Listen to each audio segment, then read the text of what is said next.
In this video, I'm going to go over the tips and tricks and what to avoid when buying a new construction house. Stay tuned.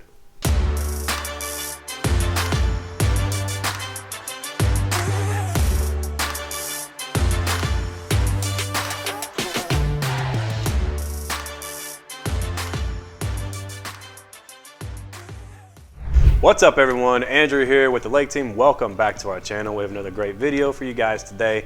And if you're watching this on YouTube and you haven't already, go ahead and smash that subscribe button down below. We try our best to produce the best real estate content to you guys each and every single week. So with that being said, let's go ahead and move straight into today's video, which is tips and tricks and what to avoid whenever buying new construction. So first things first, this is one of my favorite subjects is new construction. I think it is a fantastic investment if done properly, right? One of the first tips I want to share with you guys is buy early in the development. Don't be the last. The reason being is because you can build up a substantial amount of equity by the time that development is 100% through. What this means for you, think of it like this. So you're buying early on in the development, prices are still low. The builders do a good job at pushing the prices as the development goes from phase 1, phase 2, phase 3, all the different phases that they do. They love to raise their prices throughout the entire development. So if you can get in a new construction area, a new construction community, when it very first starts, man, that is the best time to do it. Because like I said, by the end of that development, and by the time it's completely through, the builders have pushed up the price so high, and whenever you want to sell, you have a substantial amount of equity thanks to the builders. Tip number 2, don't buy the biggest or the smallest house in the development. Find a little happy medium, find something in between, right? If they're offering 2,000 square foot houses to 4,500 square foot houses, buy something maybe around 3,000, right? Buy something in between it, 2,800, 3,000, something that you know that's gonna sell quick and fast whenever you do wanna sell one day. And the reason being, you don't want to buy the biggest house because those can take forever to sell. And in the whole neighborhood, the biggest house in the whole neighborhood could take forever to sell. You don't want to buy the smallest house in the neighborhood because likewise, it could take a little longer to sell. But if you spent just a tad bit more money, if not the same amount of money, depending on how you play this, you could end up netting more money. And regardless of what you decide to buy, make sure that you plan to stay there. If you do buy new construction, make sure that you plan to stay there until the development, at least until the development is 100% through. That way you can capitalize on all those gains. And also because it is pretty difficult to sell while that development is still ongoing, right? If you need to sell and the development's still going on, you are battling up against new construction, and that is not a fun thing to do, especially from a realtor's point of view. It is so difficult to sell a house in a spot that is still selling new houses, because if you put yourself in a buyer's shoes, if you're gonna buy a house and you have the opportunity of paying literally the same price or maybe just a little bit more, either for a used house, for a new house, you're gonna go for the new house. If it's just a little bit more, right? Because it's a brand new house and it's never been lived in. So in that regard, if you do plan on buying a new construction, like I said, make sure to stay there. Make sure you plan on staying there until the development is 100% complete.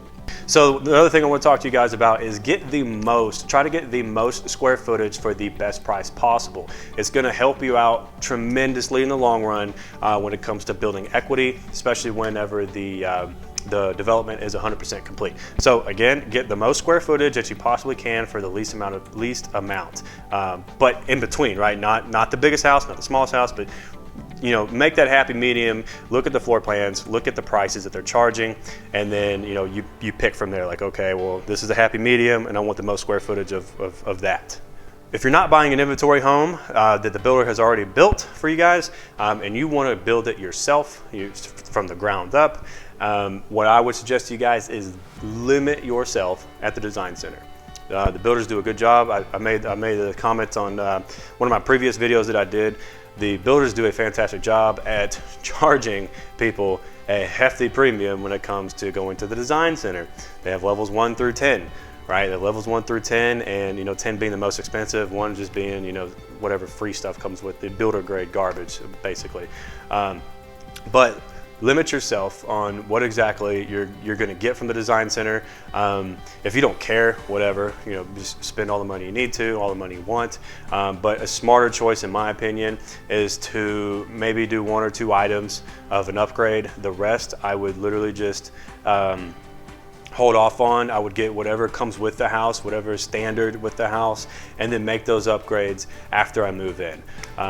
Reason being, it's gonna, for one, it's gonna help out with a crap ton of equity into the house. You're not underwater. You didn't spend, you know.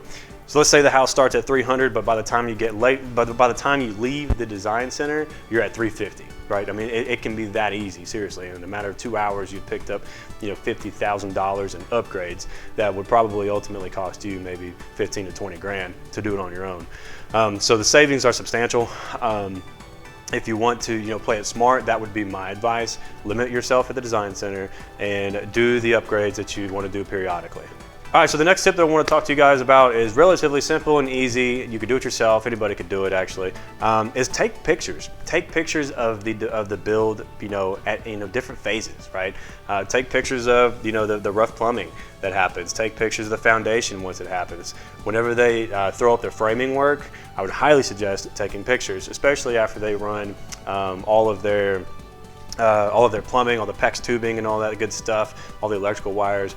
You know, take pictures of all that stuff, because you know what? You can use that later on down the line. Whenever you're maybe 20 years later, if you never sell the house, you want to move this wall here, you want to rearrange some things, but you don't know if there's plumbing inside the walls, right?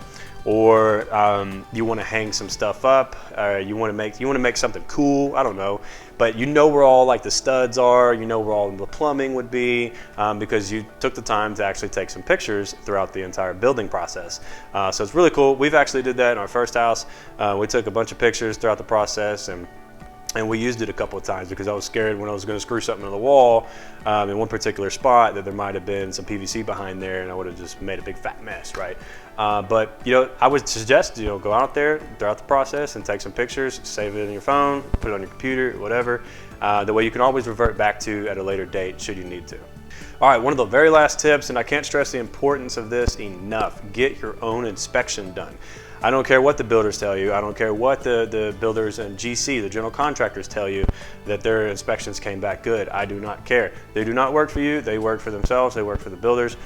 I would highly suggest to you guys is get your own inspection done.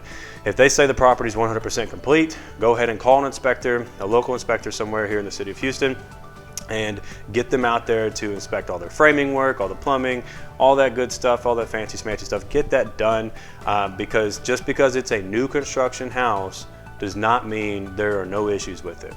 In my previous videos, I mentioned a horror story that happened to somebody that we know. The framing was jacked up, right? The framing was 100% jacked up, and the builders or the buyers ended up backing out of this house.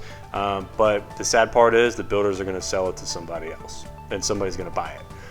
But that framing job posed a serious risk to somebody who lives there, and if the buyer never sees it, then you know they're not going to say anything to you. So I can't stress the importance enough. Get your own inspection done. It'll cost you maybe $350 to $500-600 depending on who you choose, and then depending on how large the house is. But go ahead and get that done for peace of mind for sure. All right, that's going to wrap it up for today's video. I hope you guys enjoyed it. Relatively quick, simple, and easy to the point. If you have any other questions regarding new construction communities, new construction houses, give me a shout. I'll leave my information in the comment section below. And if you haven't already, go ahead and hit that subscribe button down below. You'll be the first to get notified of each and every time we release a video, which we do each and every week. If you have any other topics that you would like us to cover, go ahead and leave that in the comments below as well. That's going to wrap it up for today. I'm Andrew with the Lake Team here in Houston, Texas, and I will see you guys next week.